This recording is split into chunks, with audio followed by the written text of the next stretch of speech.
January 26, 1945, 2:20 p.m. The frozen fields outside Holtzware, France. Through drifting smoke and the crack of small arms fire, something impossible was unfolding. A single American soldier, perched atop a burning M10 tank destroyer with ammunition cooking off beneath him, was systematically annihilating an entire German company's advance. The .50 caliber machine gun in his hands roared in steady, measured bursts, each one dropping men who had survived the Eastern Front, Norway, and 3 years of total war. Quick pause before we continue if you love uncovering the real battles, secret tactics, and shocking reversals that shaped history. Make sure to subscribe and like this video. And tell me in the comments where you're watching from. I love seeing how these war stories reach history fans all over the world. Every week we bring you another untold story of courage, innovation, and survival. Alright, let's get back to the front lines. The elite mountain troops of the 2nd Jegergesjäger Division, transferred from Norway specifically for Germany's Nordwind offensive, were being stopped cold by what appeared to be a teenager who couldn't weigh more than 110 pounds. His face was smooth, almost childlike. His uniform hung loose on his frame, but his hands moved with mechanical precision, traversing the gun, adjusting elevation, firing, reload, firing again. Behind the German lines, 6 armored vehicles, Panzer IVs and Stugge tank destroyers that had crushed resistance from Poland to France, sat immobilized.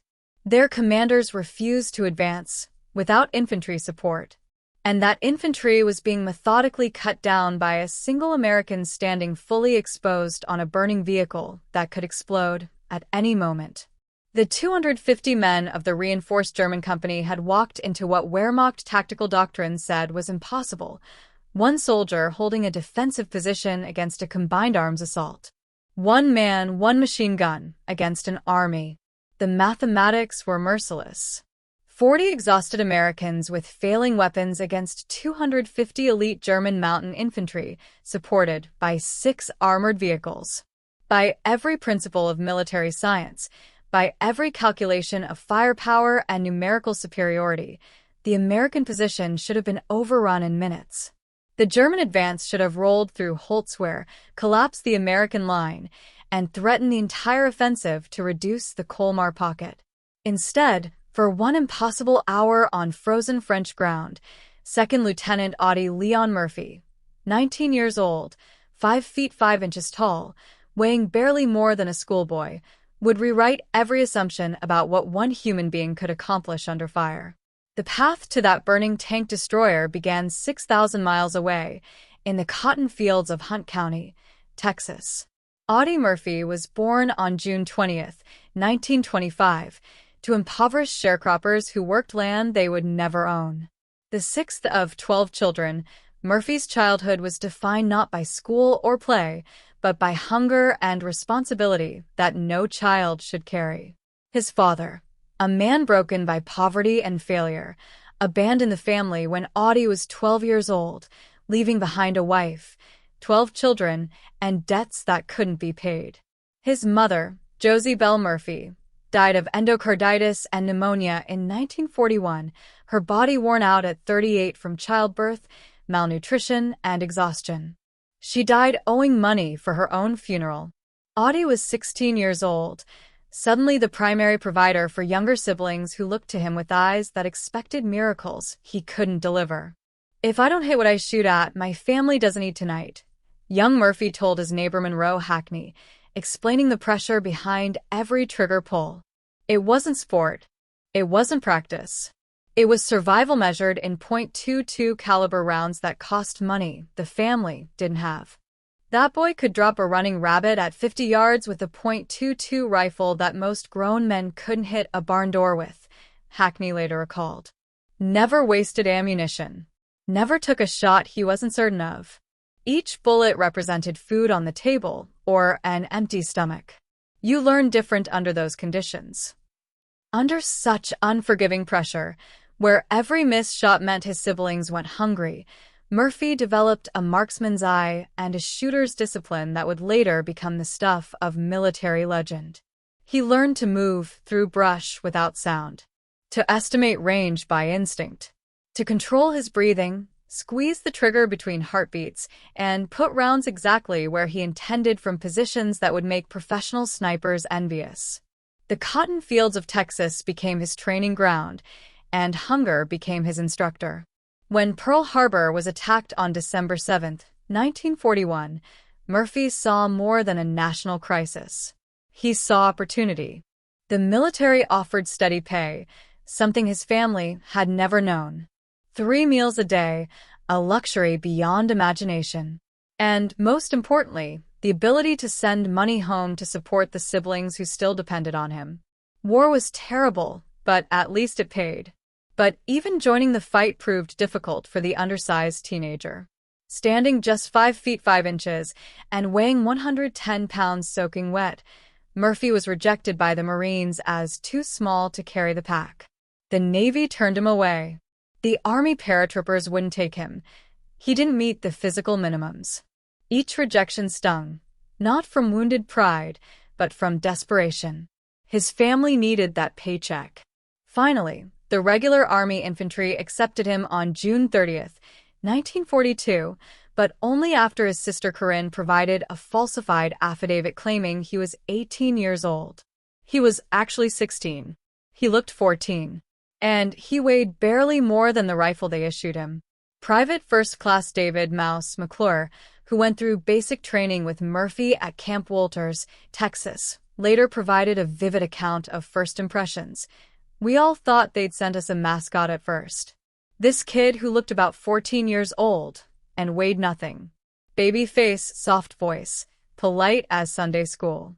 The drill sergeants rode him mercilessly, called him baby, called him little girl, tried to break him like they broke everyone else. But there was something about his eyes. In formation, doing drills, he looked like every other scared kid. But put him on the rifle range, and those baby blue eyes went cold as January ice. The range instructor called him up front after the first qualification, thought there was a mistake with the scoring. Murphy shot expert on the first try with a weapon he'd never held before. Never flinched, never hesitated. Just methodical, precise, like he was back home hunting rabbits. He never missed. Not once in all of basic. We stopped calling him baby after that. Murphy's transformation from Texas sharecropper to lethal soldier began during the Allied invasion of Sicily in July 1943. Company B, 15th Infantry Regiment, 3rd Infantry Division, Murphy's unit, landed at Licata as part of General Patton's 7th Army assault. The division was designated a fire brigade unit, meaning it would be thrown into the hardest fighting across 3 countries and 2 years of continuous combat. In the mountains of Sicily, among ancient olive groves and stone villages that had seen armies since Rome, Murphy discovered something that would haunt him for the rest of his life. He was exceptionally, almost supernaturally good at killing. His rural Texas upbringing had taught him to move silently through terrain, to use shadows and elevation for concealment, to judge distances instinctively, and to shoot quickly without wasted motion. Near Palermo, when his unit was pinned down by a German MG-42 machine gun position that was cutting down anyone who moved, Private Murphy worked his way around the enemy flank using a dry creek bed. He approached to within grenade range, eliminated the 4-man crew with fragmentation grenades, and then, coolly, methodically, turned their own weapon on the retreating German infantry. Captain Paul Harris recommended him for the Bronze Star, writing in his citation, "This soldier displays a natural aptitude for combat operations that is extraordinary in one so young and inexperienced. He operates with a calmness under fire that I have rarely observed in veterans, let alone in a soldier seeing his first sustained action." Private Murphy is recommended for promotion and further leadership responsibilities. The Italian campaign, a brutal, grinding advance up the mountainous spine of the peninsula, transformed Murphy from a talented rifleman into something far more dangerous. He learned to kill at distance, learned to move through enemy positions like a ghost, learned that hesitation in combat meant death.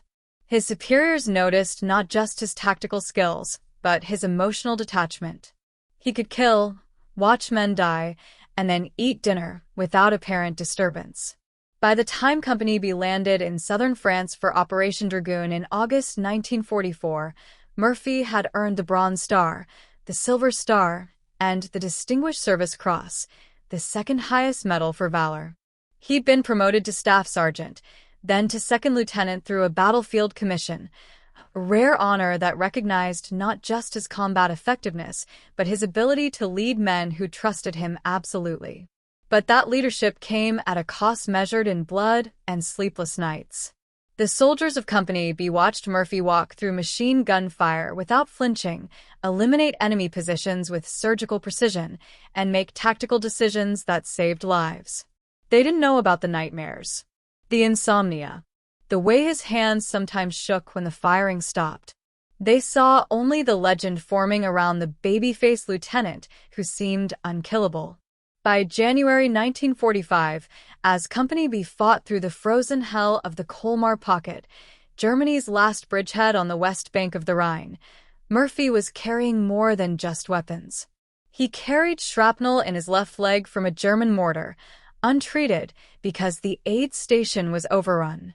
He carried the weight of 187 men who had started the campaign in October, now reduced to 40 frostbitten, exhausted survivors. He carried the knowledge that every decision he made determined who lived and who died. And on January 26, 1945, with German mountain troops and tanks advancing across frozen fields toward his disintegrating defensive line, Lieutenant Audie Murphy would carry all of that weight onto the deck of a burning M10 tank destroyer and hold it there for one impossible hour that would define his life and haunt his dreams until the day he died. The German assault was already underway. The mathematics of annihilation were already in motion. And one thin teenager from Texas was about to stop an army. What Murphy accomplished during that hour wasn't reckless heroism. It was a masterclass in combat effectiveness under impossible conditions. Every decision he made multiplied his capabilities beyond what any single soldier should have been able to achieve. Elevation. By climbing onto the M10's deck, Murphy gained a firing position 8 feet above ground level. That elevation allowed him to observe and engage targets that would have been concealed behind terrain folds to ground-level shooters. He could see German infantry attempting to use dead ground for cover. He could track their movements across the entire assault front.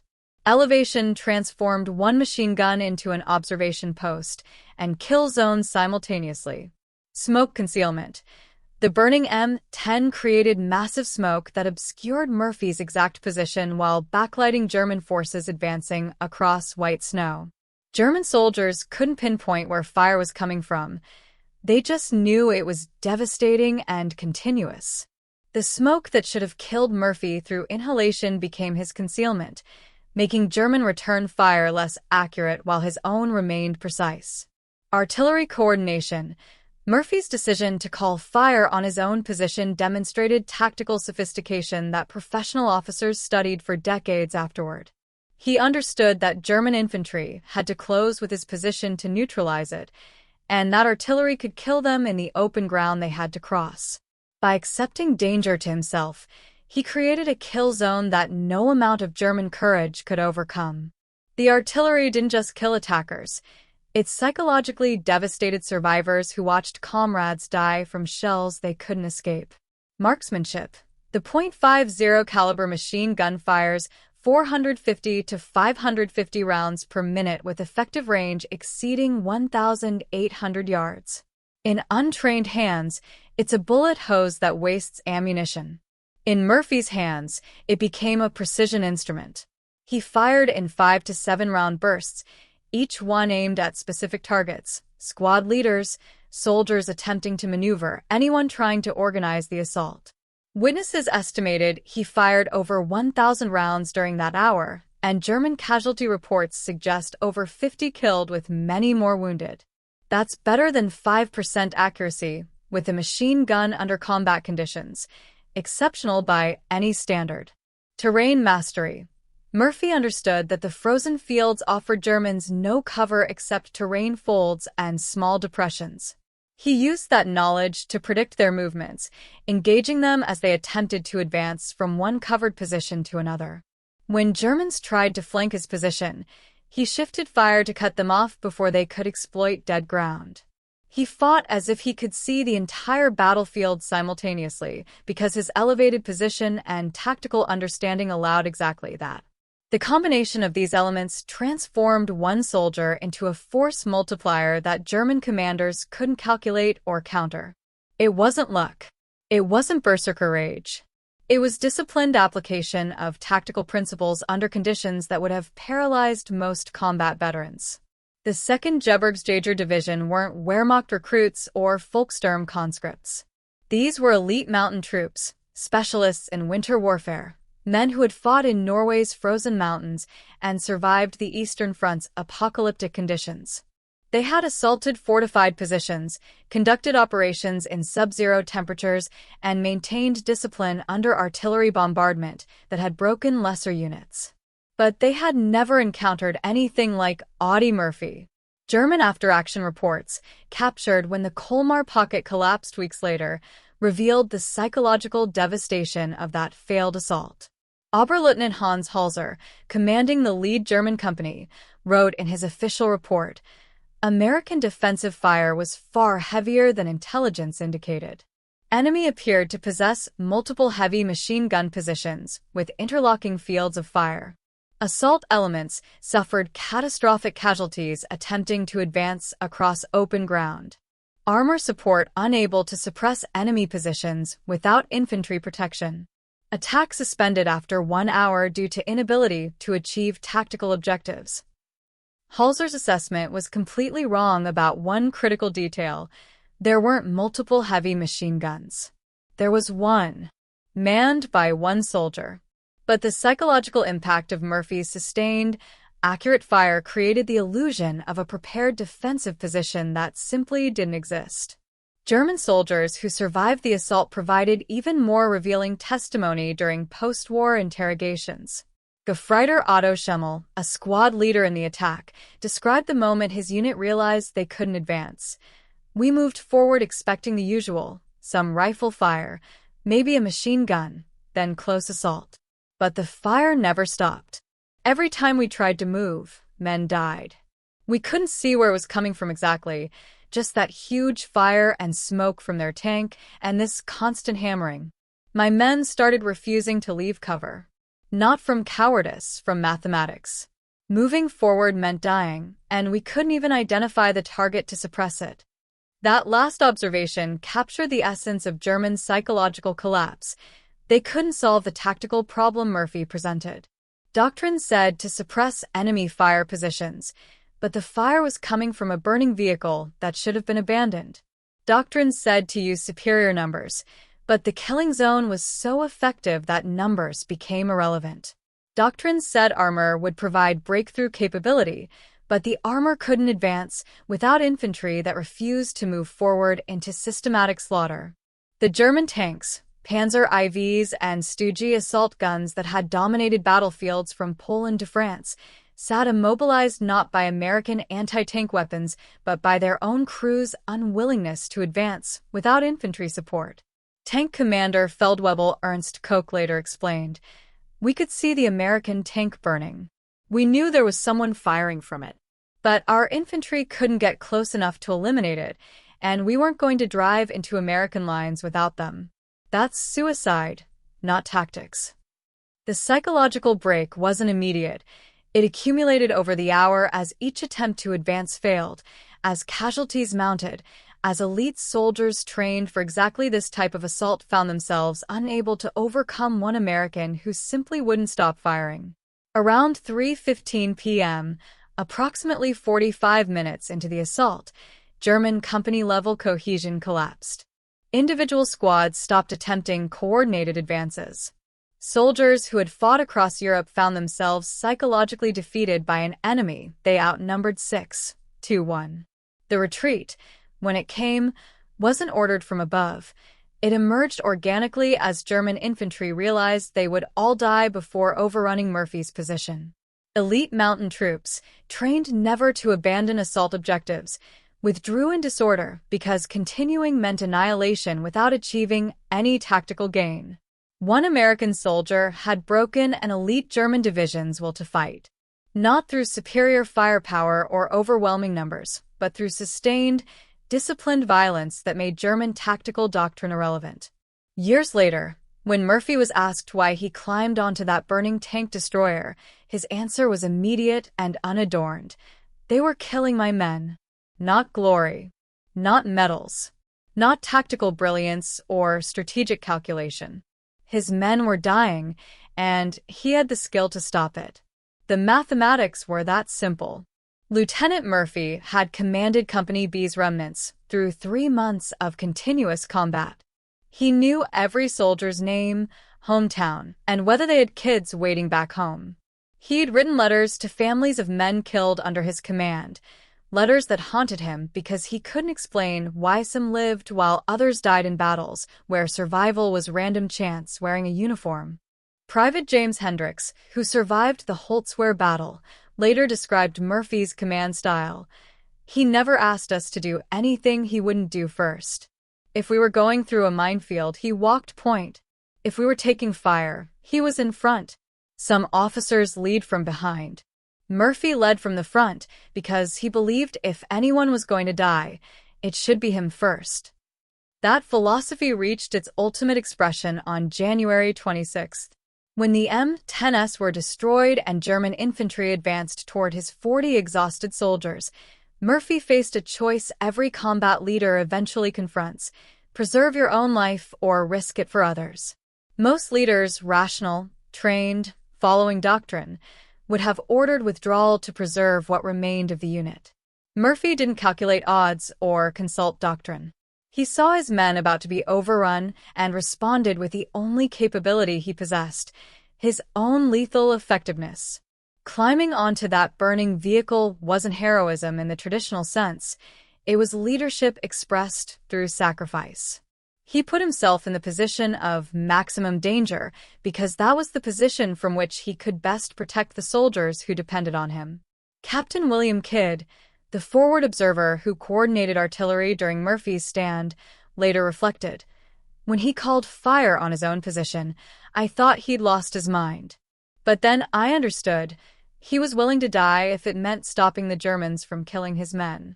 That's not courage. That's something beyond courage. That's love expressed through violence." After the battle, when medics tried to evacuate Murphy for his leg wound, he refused until he'd accounted for every soldier in Company B. When the Medal of Honor was presented months later, he accepted it silently, visibly uncomfortable with the attention. He never spoke of the battle voluntarily, never leveraged it for personal gain, and spent the rest of his life uncomfortable with the word hero. Because to Murphy, what he did wasn't heroic. It was simply what leaders did when their men were dying. You used whatever skills you possessed, you accepted whatever risks were necessary, and you held the line because the alternative was watching soldiers who trusted you die while you remained safe. "They were killing my men" wasn't an explanation. It was the entire moral universe of combat leadership compressed into 5 words. And for 1 hour on frozen French ground, that moral universe was enough to stop an army.